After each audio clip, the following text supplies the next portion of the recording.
In this video I'm going to show you how you use Drummer in Garageband for iPad. With Drummer in Garageband you can add a virtual drummer to your song to play realistic drum grooves. So choose from drummers across various genres, each with their unique drum kits, so acoustic, electronic or percussion. You can have up to 2 drummer tracks in one song. So first of all, let's select drummer and a kit. So you tap the drummer and then we're going to choose an acoustic drum. You'll see the different sets of drums. You can see these over here. In the middle you can also select your drummer as well. So you can have a rock drummer, you can have a songwriter drummer. There's lots of different ones with lots of different descriptions. You can actually download more as well, I think, when you go to the drummer sounds and it gives you those. That's the drummers. Then you've got electronic drums. So you've got different ones here to do with big room EDM, tech, dubstep. And then percussion, you've got those that play a particular style of percussion to do with songwriting, pop or Latin percussion. But let's just stick with acoustic for now, and we'll maybe stick with Kyle for pop rock. So when I press play,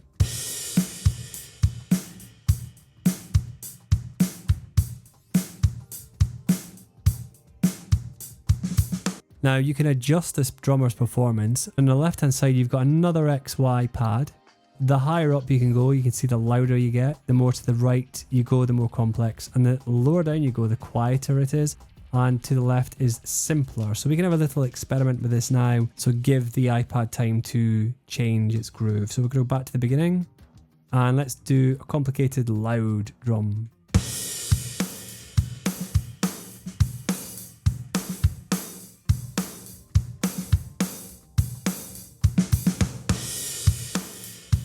And let's try a less complicated but loud drum.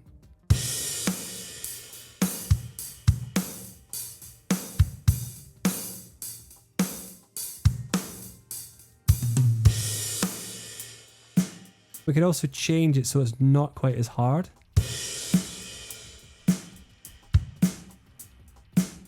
So it's a little bit more gentle with the instrument as well. So you can change that. You can also mute and unmute. So basically to mute, you just simply tap one of these to mute it and it will then disappear. And then to unmute it, you then reselect it again. So if you want to add in other parts, you can do. If you want to add in these, you can do. Again, that changes the parameters. You can then change to see how loud that is or more complex it is. So again, you can have loads of features here.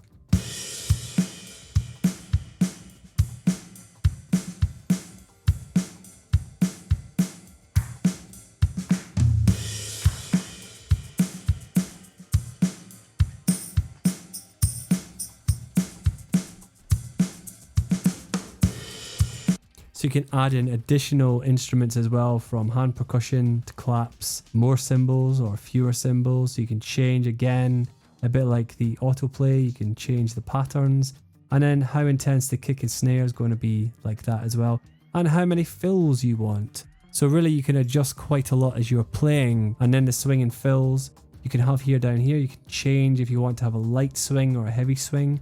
So if I was to show you that, then we can add in some heavy swing.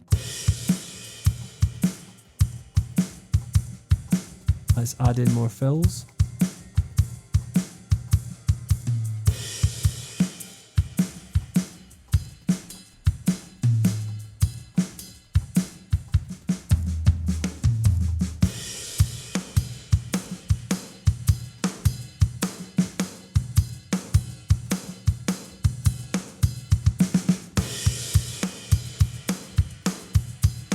So you can hear the difference that makes when you add in some swing and then you add in more fills. So you really get more embellishments into that performance. So the follow track, which is toggled off at the minute, allows you to have the drummer follow the rhythm of another track. So what you do then, swipe the follow switch on to turn it on, and then tap the follow track menu under kick and snare.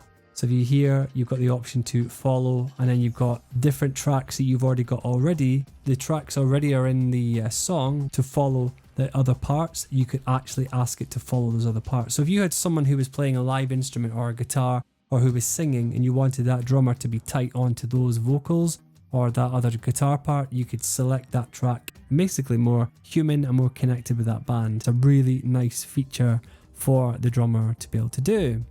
So you can edit these regions as well, and because we've already got it, we just go into track view, and here it is already present. And what we can do then is to edit it. You just tap it and then tap on editing. So you just tap on the region, tap on edit, and you'll see this takes you straight back into the drum, and then you can edit it on the fly. So it's a really nice way to be able to do that. If you want to delete the region, what you do is you go back into the track view, and then you know just tap it once, and if you've got a keyboard, you can just backspace. If you have no keyboard, tap it once on the screen, tap delete, which is just there. So it's quite easy to be able to edit and delete. To be able to then create a new region, you would just perhaps scroll over to where you need it to be, then edit the end, and then to start a new region, you just click on a new bar, and then you can go back into your drummer and do another pattern. You have the option to delete the original one, or you can do a brand new fresh one. So it's a really good way to build up different variations of rhythm, especially when you've got a structured song or a structured piece of music. So that is the basis of Drummer. If you want any more details, do check out the activity and resources. So in the next video, what we're going to have a look at is using the track controls in GarageBand. So thank you very much for watching this video. See you in the next one.